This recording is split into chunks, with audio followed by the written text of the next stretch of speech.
कराया जाए, जो आपकी परीक्षा की दृष्टि से बहुत उपयोगी है। इसलिए सभी वीडियो को जरूर से देख लीजिएगा। और देखिए, आज कर देना है, साथ साथ आप अपना नाम और आपकी पढ़े नहीं, जिसको हम कह सकते हैं अंग्रेजी में जिसको बायोग्राफी कहते हैं। तो जब कोई रचनाकार या आलोचक या लेखक, जो भी कह लीजिए, किसी और के ऊपर लिखता है, अर्थात किसी और के जीवन पर लिखता है, तो जीवन पर लिखी गई, किसी के जीवन पर भी लिखी गई जो घटनाएं हैं या फिर पूरे जीवन पर लिखी गई जो भी कथा वस्तु है, वो जीवनी साहित्य के अंतर्गत आती है। यहाँ पे बहुत सारे आपको रचनाकार मिलेंगे, लेखक मिलेंगे, जो भिन्न भिन्न लोगों के ऊपर अपनी जीवनी पुस्तकों को लिखते हैं। तो इनमें से जो महत्वपूर्ण आपकी परीक्षा की दृष्टि से होंगी, उसे मैं आपको बताती चलूँगी, आप देख लीजिएगा। देखिए, ये सभी रचनाएं आप पढ़ लीजिएगा स्वयं से, वीडियो को रोक करके। जो महत्वपूर्ण है उनमें है राम वृक्ष बेनीपुरी। सन 1951 ईस्वी में इन्होंने जयप्रकाश नारायण जी के जीवनी पर अपना साहित्य लिखा है, अर्थात जयप्रकाश नारायण जी की जीवनी लिखी है। वही देखिए, राहुल सांकृत्याय ने 4 जीवनी रचनाएं लिखी है, स्टालिन, कार्ल मार्क्स, लेनिन और माओ तसे तुंग पर, जो कि चारों रचनाएं 1954 ईस्वी में प्रकाशित है। इन चारों को बहुत अच्छे से देखिएगा, क्योंकि बहुत महत्वपूर्ण है। राहुल सांकृत्यायन जी के जीवनी परक रचनाएं हैं ये सभी, स्टालिन, कार्ल मार्क्स, लेनिन तथा माओ तसे तुंग।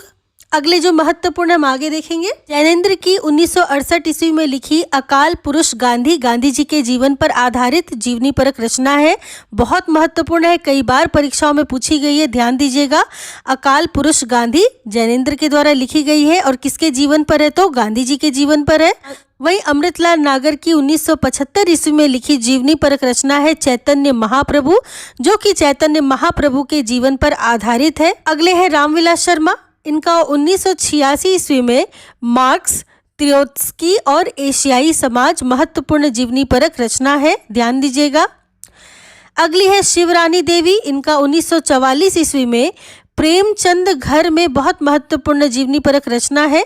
शिवरानी देवी प्रेमचंद जी की धर्मपत्नी थी, और उन्हीं प्रेमचंद के ऊपर इन्होंने रचना लिखी है, जो कि जीवनी परक है। इस रचना का नाम क्या है, तो प्रेमचंद घर में 1944 ईस्वी में प्रकाशित है, और बहुत महत्वपूर्ण रचना है, ध्यान दीजिएगा, शिवरानी देवी जी का। अगले महत्वपूर्ण है अमृत राय, 1962 ईस्वी में इन्होंने कलम का सिपाही जीवनी परक रचना लिखी है। कलम का सिपाही प्रेमचंद के ऊपर आधारित रचना है, तो ध्यान दीजिएगा।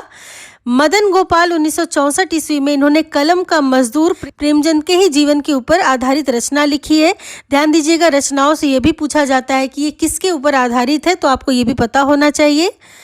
आगे महत्वपूर्ण है रामविलास शर्मा जी, इनका 1969 ईस्वी में निराला की साहित्य साधना जीवनी परक रचना है, जो कि निराला के ऊपर लिखी गई है।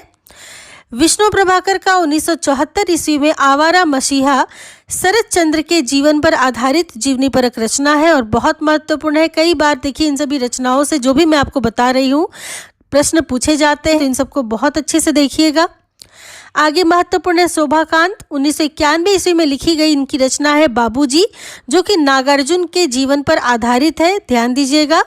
विष्णुचंद्र शर्मा, इनका 1976 ईस्वी में लिखा गया जीवनी परक रचना है अग्नि सेतु, जो कि नजरुल इस्लाम पे लिखा गया है और महत्वपूर्ण है। अगले है जगदीश चंद्र माथुर जी, इनका 1971 ईस्वी में लिखा गया जिन्होंने जीना जाना, बहुत महत्वपूर्ण जीवनी परक रचना है।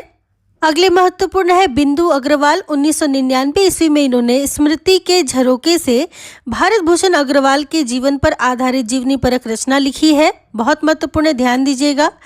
अगले ज्ञानचंद्र जैन ने 1999 ईस्वी में कथा शेष जीवनी की रचना की है, जो कि अमृतलाल नागर के ऊपर आधारित है, कथा शेष ज्ञानचंद्र जैन की।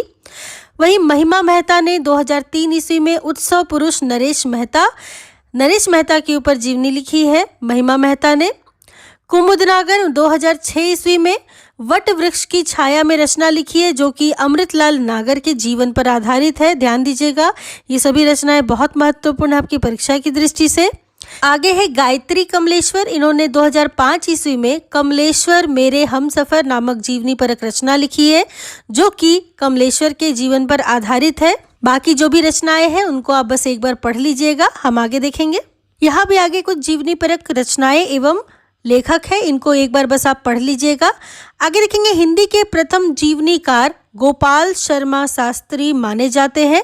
तो ये बहुत महत्वपूर्ण है कि सबसे पहले जीवनीकार कौन माने जाते हैं, तो गोपाल शर्मा शास्त्री माने जाते हैं। और इस प्रकार आपने जीवनी समस्त साहित्य को पढ़ लिया है, जिनको मैंने विशेष रूप से महत्वपूर्ण बताया है। मैं बार बार कहती हूँ कि उसको बहुत अच्छे से देखिएगा, क्योंकि परीक्षाओं में इनसे आपको जरूर से प्रश्न देखने को मिलेंगे। अगली वीडियो में हम यात्रा साहित्य के बारे में पढ़ेंगे। और चलिए ले लेते हैं हम आज के प्रश्न को। तो आज का प्रश्न है कि आवारा मसीहा किसके जीवन पर आधारित है। तो जल्दी से इसका उत्तर कमेंट सेक्शन में अपने नाम एवं